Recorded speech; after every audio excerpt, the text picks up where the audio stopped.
I am Dr. Rapp, and this is Appreciating Shakespeare. Series 1, Chapter 1, Session 2, Elements of Shakespeare's Mastery Continued. In the first session, we looked at Shakespeare's subjects. The next element of Shakespeare's mastery to be discerned is vitality. This is one of the most precious qualities we can name in works of art, but it is also elusive, almost impossible to define. It is some combination of inventiveness, authenticity, and vividness. As the word implies, a work with vitality has life in it.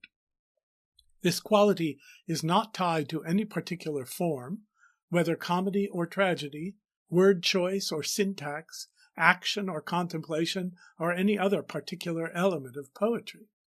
And yet, it is the most immediate and discernible quality in any work of art. When it is present, we know it because we feel it. Characters come alive, words scintillate, meaning dances into our consciousness. We come alive, and we love that. By contrast, a work of art that lacks vitality we experience as drab, unmoving, humdrum. We may feel and understand it, even value it, but without the thrill that vitality evokes in us.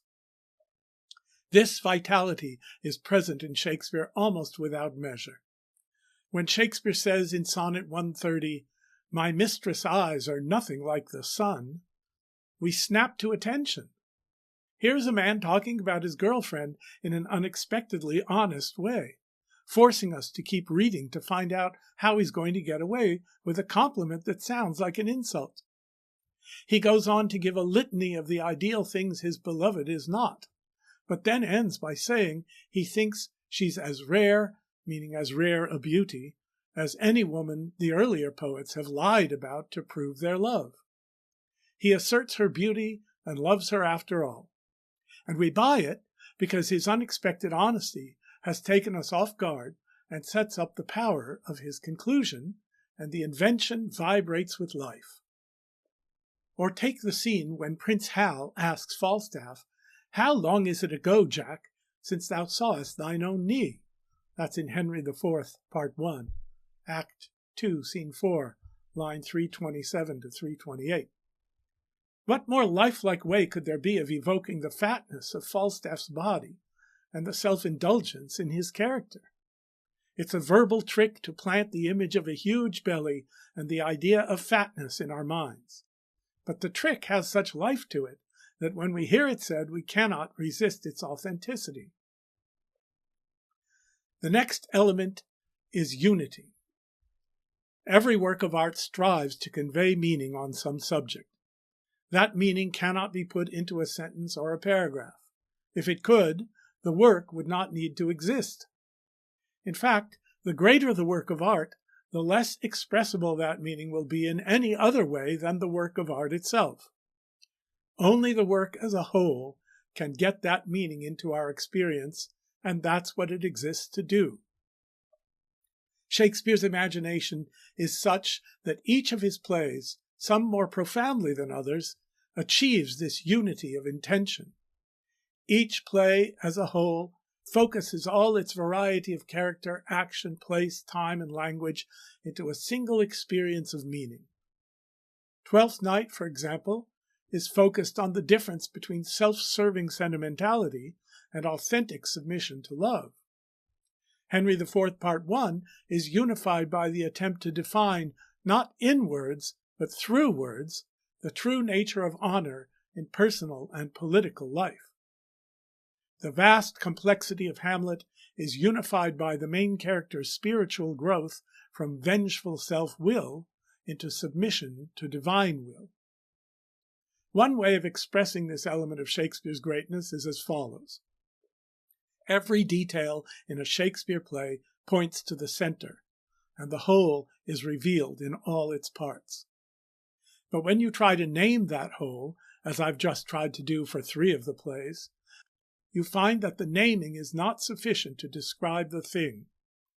My 3 examples are true, but they are unsatisfactory, as you'll see when you study the plays themselves. You'll get the unity from the plays, and you'll see that my phrases are only vague approximations of the real unity in each. It's the unity itself, not its name or description, that is so deeply satisfying in Shakespeare's work. The unified meaning of a play is in it. I'll return to this idea in chapter 15 at the end of this podcast series. The next element is variety. Shakespeare carries us to heights of sublime love, to depths of deserved or undeserved anguish, to hilarious fun houses of wit and silliness, to peaks of power, to the awesomeness of self-renunciation, the solidity of true friendship, the wilderness of betrayal, the torture chambers of evil, the Elysian fields of virtue. He commands every tone of voice, mood of the heart, and trick of the mind.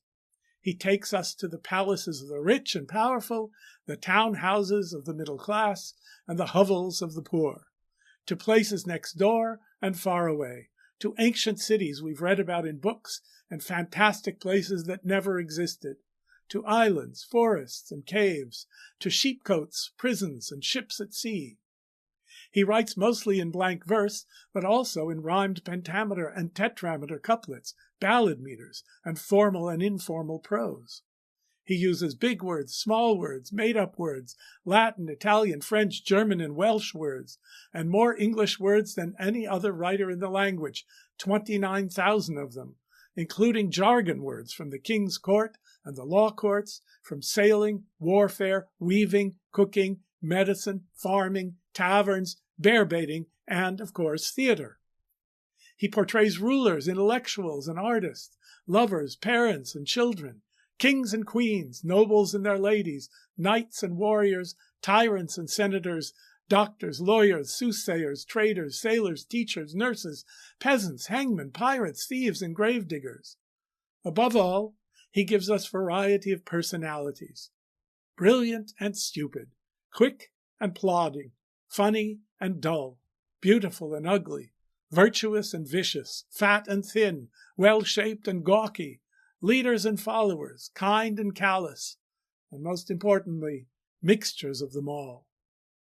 There seems to be no limit to the variety of character, place, feeling, idea, and language Shakespeare can call upon to fill his made-up worlds with empathy-evoking particulars. The next element is freshness of wit. Here's another quality that cannot be defined, but only experienced. No matter how familiar you are with a particular speech by Shakespeare, the clever play of wit, whether startling or troubling or funny, always strikes you as new, sudden, fresh, and alive. Check out the prologue to the Mechanicals play of Pyramus and Thisbe in A Midsummer Night's Dream at Act 5, Scene 1, lines 108 to 117, where Shakespeare produces hilarity through intentionally faulty punctuation. Or the lying Falstaff's complaint about liars in Henry IV, Part 1, Act 5, Scene 4, line 144 to 146. Or the gravedigger's quibbling answers to Hamlet's question, "Whose grave's this, sirrah?" That's in Hamlet, Act 5, Scene 1, line 118 and following. Or the villain King Richard III's seduction of Lady Anne, whose husband and father-in-law he has just killed in Richard III, Act 1, Scene 2. The next element is characters. We know Shakespeare's characters. Once we've seen or read the play in which they appear, we know them almost as if they lived in our house. Sometimes they are more alive in our imaginations than living people we know. This is in part because of Shakespeare's vast emotional range, his profound empathic gift for entering into the psyches of human beings who are not himself. At the same time, his characters are also meaningful.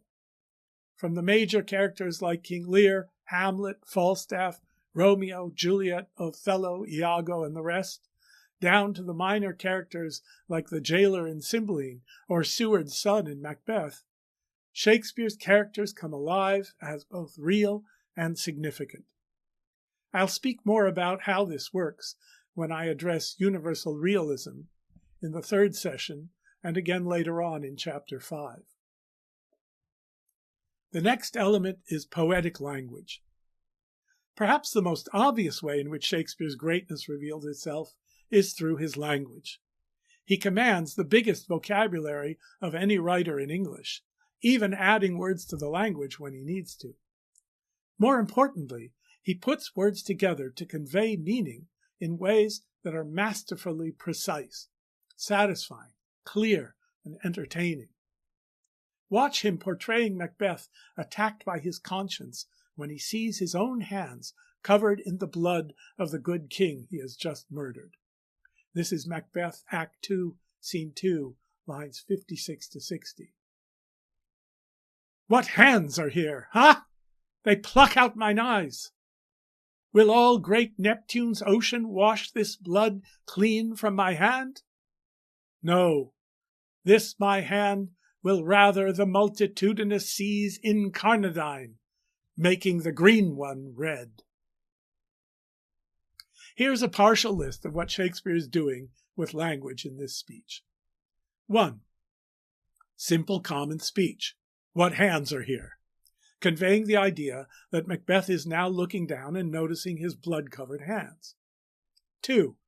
Non-verbal grunt or groan, ha! Giving natural realism and believability. 3. Metaphor.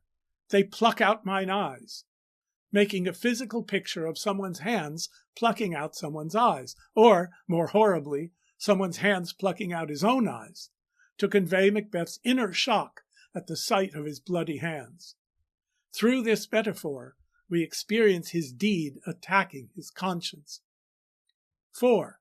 Classical allusion. Neptune. Giving mythic seriousness to the situation, also perhaps implying that the ancient gods have not the power to redeem from guilt. 5. Rhetorical question.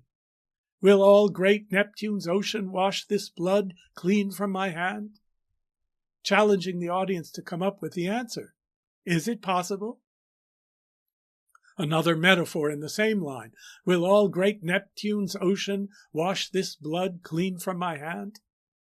Here the metaphor is of a vast quantity of water trying to alter guilt, implying the question whether anything in the physical world can change a moral condition.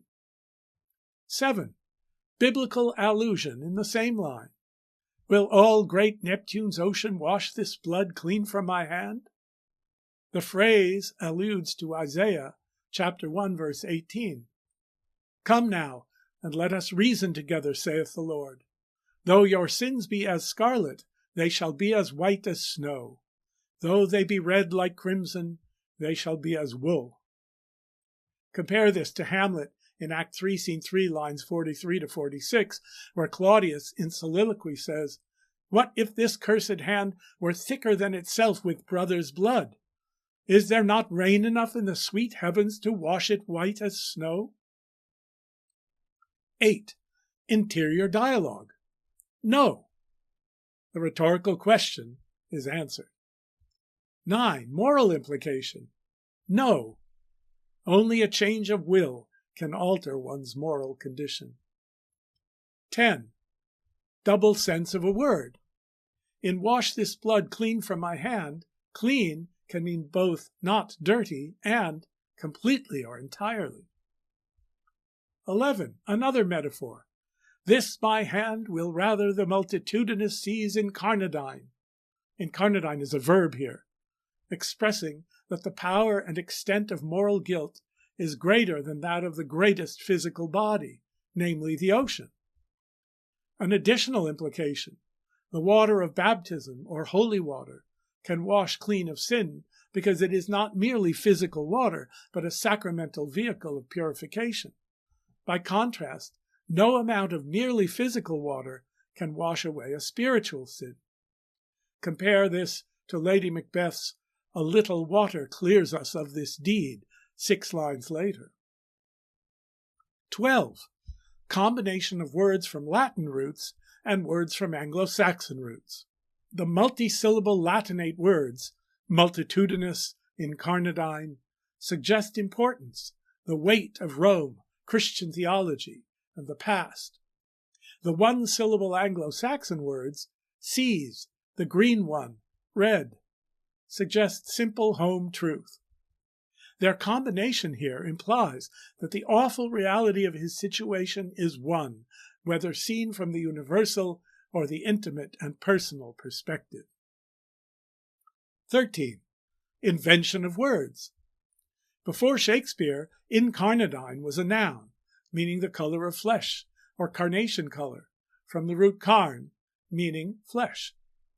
Shakespeare here uses it as a verb for the first time, altering its implied color. Because of this speech, everyone who has used the word since has used it to mean turn something the color of blood.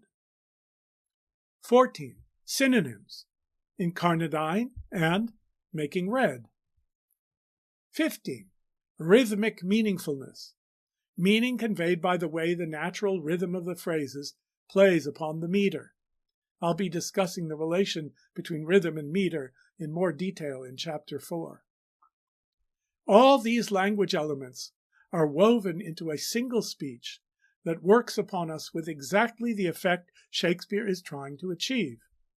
We experience Macbeth's inner condition with perfect comprehension while being largely unconscious of how Shakespeare is getting us to do so. Are you asking, are we supposed to get all this when we hear those lines? I will address that question later on in Chapter 4 on Shakespeare's language. I am Dr. Rapp, and this is Appreciating Shakespeare.